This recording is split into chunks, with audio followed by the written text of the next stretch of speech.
यूं तो भारत में बसने वाले मुसलमान हमेशा से ही ब्राह्मण साम्राज्य के जुल्म सितम, तासुब और इस्तेहसाल का शिकार रहे हैं। ताहम आरएसएस के जेर असर मोदी की क़यादत में आज का भारत मुसलमानों के लिए जहन्नुम बन चुका है। हाल ही में हिंदुओं के त्योहारों के दौरान भारत की मुख्तलिफ रियासतों जिनमें गुजरात, मध्य प्रदेश, उत्तर प्रदेश, झारखंड, मगरबी बंगाल और दिल्ली शामिल हैं, में हिंदुत्व दहशतगर्दों के जत्थों ने मुसलमानों को कत्ल किया, उन्हें तशद्दुद का निशाना बनाया, उनके घरों को जलाया और मसाजिद पर ज़ाफ़रानी झंडे लहराए। हथियार उठाए बिना धरती की कोई कौम ना तो बच सकती है और ना ही कभी बचेगी। इस बार इतना हथियार थे, इतना तलवार लहरा रहे थे, इतना जोर जोर से मस्जिद की गेट के सामने। उसका किसने भेजा था? किसके ऑर्डर पर मस्जिद पर लेके आया जो इनके हंगामा करने के लिए?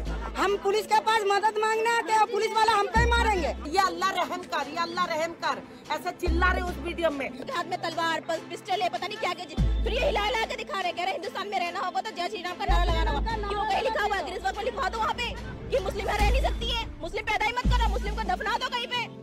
ये भारतीय दारुल हुकूमत नई दिल्ली का इलाका जहांगीरपुरी है, जहां हिंदू बलवाइयों ने एक मस्जिद पर ज़ाफ़रानी झंडे लहराने के बाद पुलिस की मौजूदगी में मुसलमानों के घरों को आग लगा दी और लूटमार करने के अलावा कई मुसलमानों को तशद्दुद का निशाना बनाया।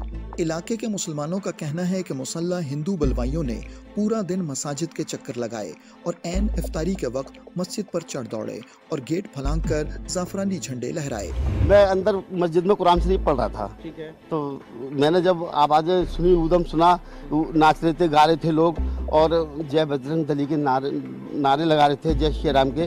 तो मैं जब मुझे कुरान शरीफ उदम नहीं पढ़ पाया तो बाहर आया देखा तो मैंने ये भीड़ आ रही थी इधर से, तो काफ़ी भीड़ आगे चली जा रही थी और यहाँ भी रुकी, तो उसमें से 4-5 बंदे उतरे आए और 2 इस रैलिंग पर चले और 2 अंदर जाने की कोशिश कर रहे थे। ये जो झंडे पड़े हुए ये झंडे लगाने की कोशिश कर रहे थे। जहाँ रैली हो रहा था ना, जितनी जगह पे सारे इकट्ठा होकर शाम को ठीक अफ्तारी के टाइम, जिस टाइम हम लोग अपने घर पे थे, अफ्तारी का बंदोबस्त कर रहे थे, उस टाइम ये लोग अचानक से एकदम आके एकदम पत्थरबाजी करने लगे और जय श्री राम का नारा लगा के और मस्जिदों में घुस गए झंडा लगाने के लिए। तो कुछ लोग हमारे यहाँ के जो बड़े बुजुर्ग जो थे वो लोग धक्का मुक्की मार के थोड़ा समझाने की कोशिश की थी, लेकिन उन लोग समझा नहीं। फिर कुछ लोग यहाँ आए तो हाथापाती। फिर वहाँ मस्जिद है, मस्जिद के पास में आपने देखा होगा पत्थर पड़े हैं, शाम के झंडे पड़े हैं, देखे थे, और बराबर में मंदिर है, वहाँ तो कोई चीज़ नहीं है। अगर ये भावना होती हम लोगों की या मुसलमानों की तो ये वहाँ पे नहीं नुकसान करते। इन लोगों ने कुछ जान के ये ड्रामा करा है। अब हिंदुत्व नवाज मीडिया के जरिए मुसलमानों के खिलाफ जहरीला और नफरत अंगेज प्रोपेगेंडा किया जा रहा है। समाजी कारकुनों का कहना है कि मोदी हुकूमत ने मुल्क भर और भारत के गैर कानूनी जेर तसल्लुत जम्मू और कश्मीर में मुसलमानों के खिलाफ ऐलान जंग कर रखा है और इसी मुस्लिम दुश्मन मुहिम में भारतीय अदलिया समेत तमाम इदारे शामिल हैं। भारत के हिंदुओं को धर्म की अफीम एक तरह से चटा दी गई है। आपने देखा होगा मुगल बादशाहों को लगातार भारत के आज के मुसलमानों के साथ जोड़कर अपने इतिहास में जितनी भी हार हुई उसका बदला लेने के लिए तैयार किया जा रहा है।